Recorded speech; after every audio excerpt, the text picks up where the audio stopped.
예. 두 번째죠. 오늘의 시그널픽입니다. 개혁신당의 조응천 총괄특보단장 함께합니다. 어서 오십시오. 예, 안녕하세요. 제가 오늘 노은지 앵커 대타로 해서 직접 모신다고 제가 제작진한테 부탁드렸어요. 아, 예. 주 의원님 모시고 싶어서. 사감이 당기셨나요? 그럼요. 예. 감사합니다. 워낙 요즘 천안 중요한 거 말씀 제대로 해주실 것 같아서.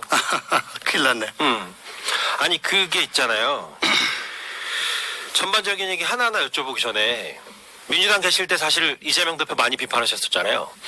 지금 어쨌든 탄핵 사태, 이 계엄 사태 이후에 전국의 주도권이 이재명 대표에게 많이 쏠렸는데 이 시국을 바라보는 개인적인 느낌이 어떠세요? 글쎄, 사적으로는 참, 전생에 나라를 몇 번 구했나, 정말. 이재명 대표가. 예. 어떻게 위기가 오면은 또 상대방이 알아서 실수를 하고,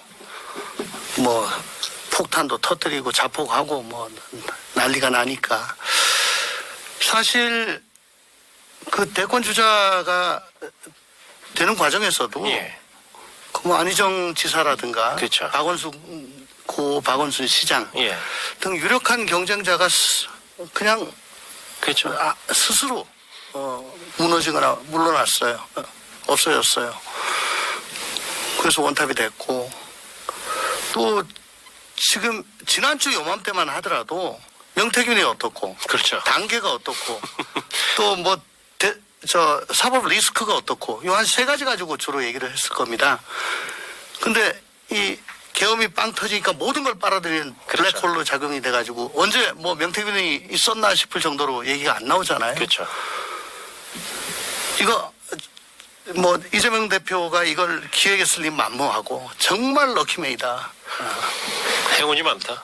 맞아요. 정확히 지난주 화요일에 저도 뉴스탑에서 뭐 했냐면 감사원장 탄핵하고 검사 탄핵 얘기하고 네. 국민의힘 당원 게시판 얘기했었어요. 근데 이제 모든 쓰나미가 다 지금 네. 계엄 사태로 흘러가고 가물가물하죠. 그 박근혜 정부 때 비서관 하셨었잖아요. 네. 그 청와대 그 경험을 되살려 봤을 때 지금 용산 분위기를 어떻게 설명할 수 있어요? 모든 그 비서실 또 안보실 경호처는 딱 한 사람을 바라보고 존재하는 거죠. 예. 다 실장이나 행정요원이나 할 거 없이 다 네. 비서입니다. 그러니까 근데 그 바라보는 사람이 갑자기 멈춰버렸어요. 네. 그리고 관저에 갇혀가지고 안 나와. 그럼 어떡하겠어요.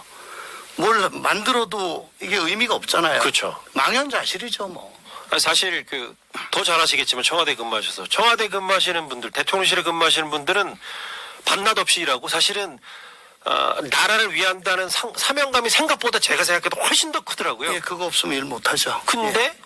이렇게 되면 네.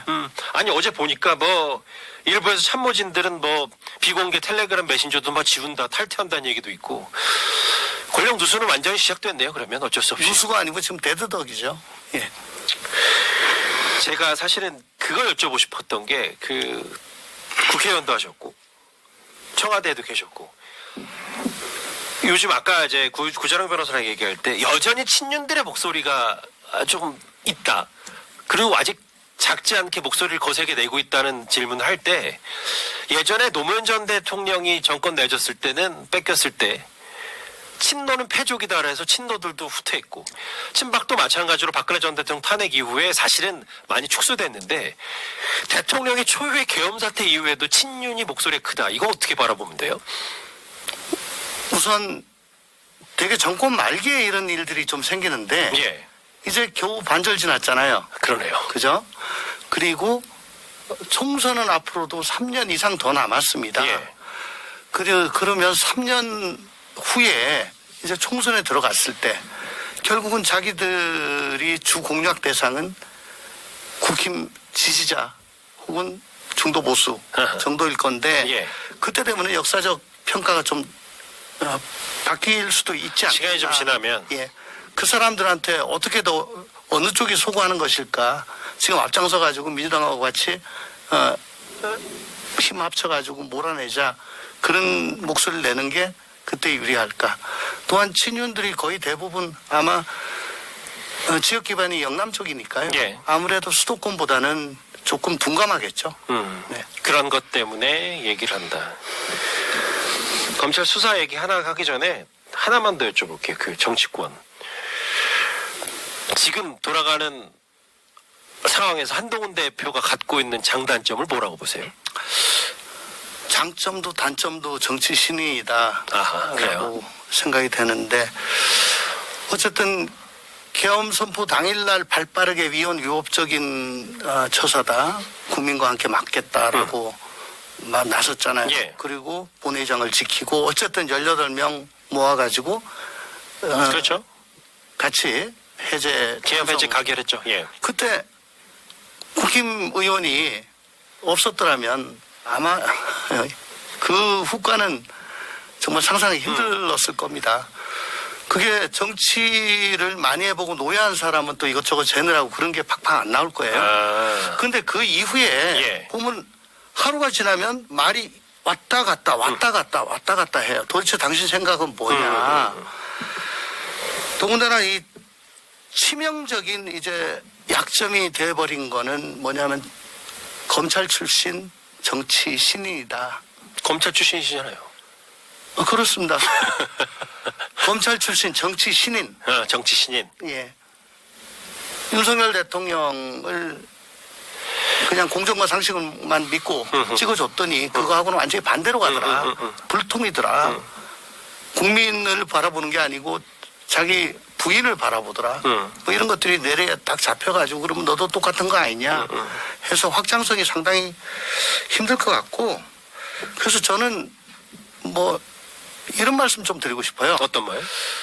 지금 뭐 탄핵을 해야 된다 아니다 뭐 벚꽃 대선을 가야 된다 뭐 하야를 해야 된다 6개월 이상 가야 된다 뭐 이게 향후 로드맵이 정해지지 않으니까 막 우왕좌왕하고 앞으로 어떻게 될지 모르고 경제도 엄청난 악영향을 그렇죠. 겪는 거 아니겠습니까? 오늘 나오긴 한다는데 일단 뭐 예, 네. 말씀하십시오. 예. 그거 뭐 동의가 될란가 모르겠는데 그거는 누가 예. 봐도 그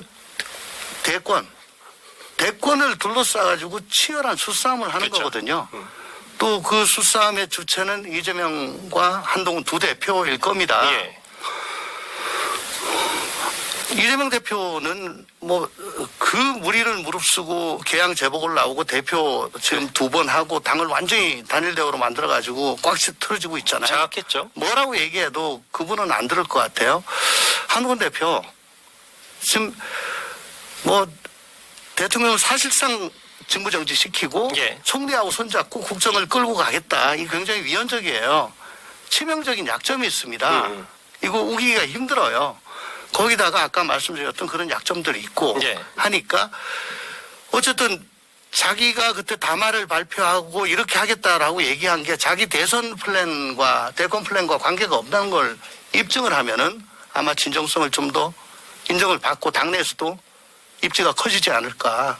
명분 싸움에서 이기면 제 말은 두 분 중에 한 분이라도 먼저 아하. 나 차기 대선 출마 안 하겠다. 나이 젊잖아요. 예. 예, 아직 기회 많습니다. 예. 지금 자기 거 던진 사람 이긴다고 저는 봅니다. 이재명 대표가 던질 일 만무할 텐데. 그건 만무하니까 제가 말씀을 한동훈 대표가 예. 길게 보고 예, 길게 보고. 뭐 탄핵을 받든 뭐하든 오늘 질서 있는 퇴진 로드맵을 내놓더라도 예, 그러니까 당 내나 또 국민들에게 말씀을 하기에도 나 지금 뭐 대권 차기 대선 출마 안 한다. 근데 지금 이런 식으로 가면 나라가 안 되지 않냐. 예. 라고 얘기를 해야죠. 73년생 한동훈 대표에겐 시간이 여전히 있고 말씀하신 것처럼 거기다가 요번에는 어차피 그 윤석열 대통령이 검찰 출신 정치 신으로서 갑자기 신데렐라처럼 등장을 해가지고 뭐 정말 원샷 뻗고 나왔는데 지금 말로가 이렇지 않습니까? 검사 출신 대통령 다시 뽑기에는 국민들 부담이 있다 이 말씀하시는 것 같네요. 힘들죠. 그러니까 요번엔 아예 스킵을 하고 다음을 바라보시는 게 자신을 위해서나 당을 위해서나 나라를 위해서 더 나을 것 같다. 아까 그래서 친윤 뭐 친박 옛날에 그런 것도 비율 제가 드렸던 것도 결국 여전히 친윤들은 대통령 임기가 반환점 갓돌았기 때문에 본인들 목소리가 크고 대신 한동훈 대표가 좀 더 길게 보고 하면 오늘 질서 있는 추진 로드맵을 무엇을 언제 박더라도 이재명 대표 사올리니까 상관없고 나라를 위해 서다라는 명분만 그러니까 있으면 당신은 그렇게 해라. 근데 나는 내 거 다 던지고 다 포기했다. 그러면 여러 가지로 우위가 가잖아요. 우위 오르잖아요. 예를 들어 우리 당에게 뭐 국정 운영을 맡기겠다 총리와 더불어. 난 그 말을 듣고 이게 뭐냐 이거. 헌법에 그런 게 아무것도 없는데 공산체제 하에서는 그게 가능합니다. 당이 영도적 지위에서 국가를 지도하니까 끌고 가니까. 한동훈 대표답지 않다고 보셨어요? 이건 공산당이라 가능한 얘기예요. 이런 얘기를 어떻게 해요? 그러니까 좀 더 길게 보고 예. 그게 탄핵이 됐든 아니든 그건 이제 그 앞 사법 시계로 돌아가는 거고 본인은 그렇게 하면 뭔가 더 네. 국민적 지지를 더 지금보다는 반등해서 받을 수 있다. 그러니까 국익을 위한다는 진정성을 인정받을 수 있을 거다. 수사 얘기도 한번 여쭤볼게요. 네. 왜냐하면 이제 앞에 정치권 얘기했고 이재명 대표에게 럭키보이라는 말씀도 주셔가지고 오늘 김영현 전 장관 구속 기로에 섰는데 저도 아까 잠깐 얘기했지만 그 대통령 직접 수사 직접 지시했는지를 보는 거고 그럼 내란 수계 우두머리 대통령을 겨냥했다 검찰이 뭐 한 1, 2주면 수사 끝날 수 있는 거예요? 뭐 마음먹기 달렸는데 가장 뭐 중요한 포인트는 오늘 과연 영장이 나올 것이냐. 지금 검찰은 사람을 잡고 있고 경찰은 증거를 잡고 있습니다. 그렇다면서요? 예, 휴대폰 같은 거. 또 뭐 압수수색도 거기서 훨씬 더 많이 한 것 같고. 사람 따로 증거 따로는 이건 뭐 면 먹고 짜장 따로 먹는 거하고 똑같은 거예요. 이건 말이 안 돼. 섞어야 돼요. 근데 그 누구도 여기서 밀리면 우리 조직의 명운이 암울하다. 거기다가 공수처가 슬쩍 껴가지고 야 이거 나한테 줘. 이첩해달라 그러면 니네들 우리한테 줘야 돼. 근데 경찰이나 검찰은 내 미안하지만은 사단병력이라면 공수처는 뭐 한 중대 대대 병력이거든요. 수사 인력이 적죠. 예. 그러니까 작전 수행하기가 지금 한계가 많습니다. 어쨌거나 오늘 영장이 나오냐 마냐. 만약에 안 나온다면은 검찰 너는 안 나올 수도 있어요? 내란죄 수사권 없다. 라고 자를 수가 있겠죠. 검찰한테는 오늘 수사가 분기점이 되겠네요. 만약에 그 김영현 전 장관 면하게 되면 구속 면하게 되면. 왜냐하면 어저께 천대 법원 행정처장도 법원 내부에서 과연 이게 검찰 수사권 범위 내에 있는 거냐. 검수완박 때문에 지금 두 개로 줄었는데 네. 이 내란죄가 검찰 직접 수사권이 있는 거냐에 대해서 굉장히 말들이 많다. 이거는 정말 복잡한 문제다. 심각하게 고려해야 되고 지금처럼 뭐 별개의 수사기관이 각계약진하면서 난리치는 거 이거 정말 비정상적이고 이건 바람직하지 않다. 그런 얘기를 어제 했어요. 그러니까 영장이 안 나올 수도 있습니다. 그러니까 김영현 전 장관이 혐의가 중하고 안 중하고 별개로 그러니까 구속 수사를 못 할 수 있다. 예, 직권 남용으로 타고 들어가서 내란죄가 그 관련 범죄니까 할 수 있다는 건데 예. 나중에 이거 재판 가서 예. 검찰 기소가 위법하다라고 하면 공소기각 판결이 나올 수도 있는 거거든요. 아 그래요? 그러니까 이게 검수완박이란 게 이게 예. 정말 말도 안 되는 짓을 지금 한 거예요. 예. 그러면 그렇게 되면 검수완박을 강행했던 2년 전에 강행했던 민주당이 모르겠어요. 이건 뭐 아니, 그러니까 경찰한테 줘라. 니네는 아예 못 믿겠고 검찰은 못 믿겠고 경찰 대통령도 니네 선배고. 근데 지금 경찰이나 검찰 공수처가 하는 그 짓이 마치 상처 입어 쓰러진 사자한테 덤벼드는 하이에나 떼 같은 그런 느낌이 먹이 뜯는 기분 있잖아요. 들어요. 아주 잘한다라기보다는 좀 비열하다. 그럼 평소에 공정하고 철저하고 국민이 납득할 만큼 예. 그런 모습을 보였으면 아 이번에 대통령이라도 저렇게 하는구나 잘한다라고 했을 건데 도이치모터스 그렇게 했고 명품백 그렇게 했고 경찰은 수사권 가져갔는데 뭐 기억나는 사건이 있어요? 하명하면 절절절 매고 그러다가 갑자기 우리 수사권 있다 그러면서 더도와도 대통령 긴급 체포할 수 있다. 왜냐하면 저기는 내란죄로 그냥 칠 수 있으니까 검찰은 그 말 못해요. 직권남용으로는 재직전 수사가 안 되고 내란은 수사권이 있는지 없는지 모르니까. 아니 그 어젠가요? 조홍천 의원께서 구속될 수 있다. 그러니까 네. 탄핵하야 뭐 질서형 퇴진보다 구속이 더 빠르죠. 빠를 수 있고 빠르면 근데 그게 구속이 되면 이건 또 이걸 거리를 보냐 사고 보냐 뭐 이런 얘기도 있어서 네. 두 달 뒤에 하는데 구속되면 또 뭐 옥중에서 뭐 예를 들면 직무를 볼 수 있고 뭐 이런저런 얘기까지 나오던데. 사고란 게 거리는 이제 완전히 그러니까 뭐 유명을 달리했거나 이런 거잖아요. 그렇죠. 예, 사고란 건 일시적으로 직무를 볼 수 없는 걸 뜻한다고 저는 생각을 합니다. 거기는 뭐 진짜 뭐 무슨 교통사고라든가 뭐 중병이라든가 그런 게 있겠지만 이게 사기업체 같으면 재벌 오너 같으면 옥중 경영이 가능해요. 자기 거니까.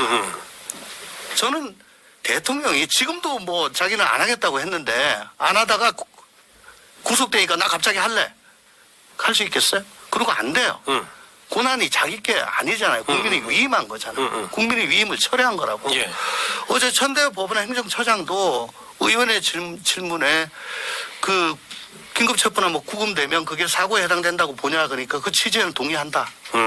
사고로 본다. 예. 그러면 71조에 따라 가지고 그러면 직무정지가 되는 걸로 연결이 되겠죠. 저는 그렇게 봅니다. 이상민 전 장관이 네. 이임사에서 여러분과 함께했던 모든 순간이 정말 행복했다라는 말 때문에 말들이 좀 있던데 글쎄 오늘 김영윤 전 장관 구속 여부 결정이 되고 뭐 아까 얘기했던 구속을 면할 가능성도 아예 배제할 수 없다고 하셨으니까 이상민 전 장관도 어쨌든 대통령이 사표 수를 해줘서 그만두고 이임사한 거잖아요. 그런 얘기 어떻게 받아들이셨어요?